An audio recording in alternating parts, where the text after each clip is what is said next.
ऐसा कोई जहान मिले, ऐसा कोई जहान मिले जहां होठों पर मुस्कान मिले। बारह थी यार फराज, हाणे सुम्हण खपे ऐं हूं बि नथी बेड़ा तो सां सुम्हणो थो पवे। बस कर, चुप कर, सुम। नसीब तुंहिंजा न मुछा ख़राब आहिनि। यार तू नरगिस जान छो थो छॾे? मां तोखे पहिरां बि सम्झायो, हू असांजी सुठी दोस्त आहे। यार आकाश, तू सम्झे नथो। हो हिन माल सफ़ा भटकियल आहे ऐं भली ॻाल्हि ते हुनजी हाणे तलाक बि थी आहे। मुंहिंजे लाइ रस्तो सफ़ा साफ़ आहे। अलाए छो प्रपोज़ल खे इनकार कयईं। हालांकि मूंखे लाइक बि कंदी आहे। जॾहिं बि घुमण वञूं त फराज़ खे घुरायो। हो बि अलाए छो इनकार कयईं यार। मां तोखे हिकिड़ी ॻाल्हि ॿुधायां। हाँ? हुन इनकार छो कयो हूंदो? हुनखे तुंहिंजे लुंड जे कपिड़े मां बदबू अची रही हूंदी। तोखे हिकु दफ़ा पाण सां गॾु छा वठी हुयमि? तुंहिंजा लुंडो कंदे मूंसां गॾु। चुप करे सुम। जंहिंजा वॾा कॉलर्स हूंदा आहिनि ऐं वॾा खीसा हूंदा आहिनि, हुनजी फीलिंग्स इन जे करे ख़राब थी हूंदियूं। उन जे करे हुन इनकार कयो। यार वधी बकवास न कर। मां तुंहिंजी हिन रंगीन लाइफ जे बारे में कॾहिं कुझु चयो आहे जेको तूं अची करे मूं ते तंस थो करे? मथो ख़राब न कर, सुम्ह वञी करे। यार मां त तुंहिंजो मूड सही करण लाइ चयो। सॉरी।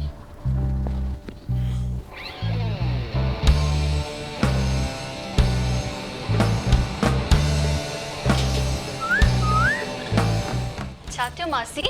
छा पई सोची? धीअ, तुंहिंजो हिननि ॿिन्ही भेनरुनि सां कीअं वास्तो पियो? मुंहिंजो सुञाण वारियूं आहिनि, पर छो पई पुछी? छा थियो आहे? धीअ, हिकिड़ी ॻाल्हि चवां, नाराज़ न थींदी? नाराज़ थिए जी कहिड़ी ॻाल्हि आहे मासी, चओ। धीअ, हू ॿई भेनर सही न आहिनि ऐं तूं हिकु सुठे ऐं शरीफ़ ख़ानदान जी छोकिरी पई लॻे। अरे सही न आहिनि जो छा मक़सदु आहे? हाणे तूं एतिरी ना समझ बि न आहे जो न सम्झी सघे। इहे ॿई भेनर सही न आहिनि। इहे हमेशह वटि ईंदियूं हुयूं, कंहिं महिल कहिड़ी छोकिरी वठी। मां त इहो चवंदीमांइ त जेतिरो जल्दी थी सघे हितां निकिरी वञ। अलाह न करे कंहिं ग़लति हथनि में न तूं अची वञे। मूंखे त भउ थो थिए ॾाढो। न मासी, मूं वटि हाणे को बि रस्तो न आहे। मुंहिंजा सभु रस्ता बंदि थी चुका आहिनि। छो धीअ?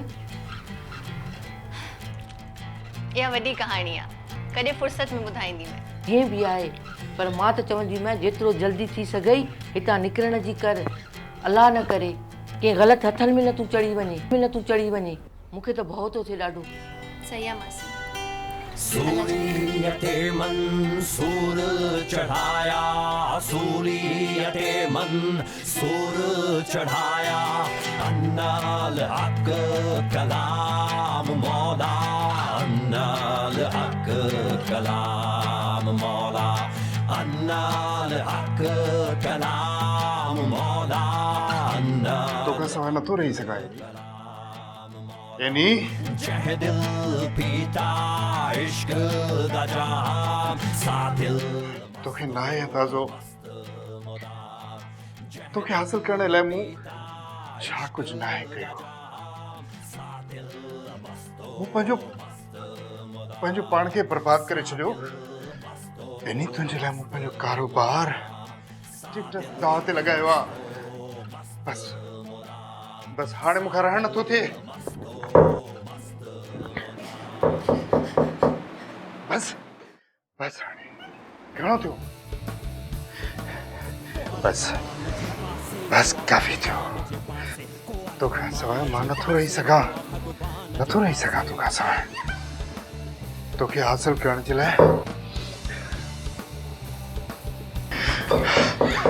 छा कुझु न कयो। मूं पंहिंजो पाण खे विञाए छॾियो आहे। जैनी तोखे हासिल करण जे लाइ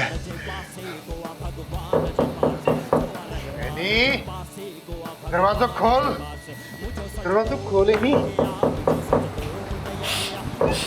एनी दरवाजो खोल एनी। दरवाजो खोल एनी।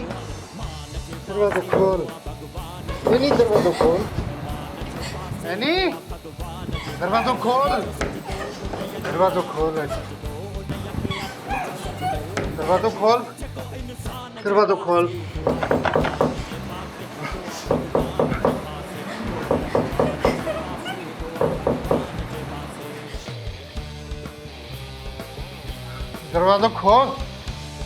दरवाजो खोल एनी।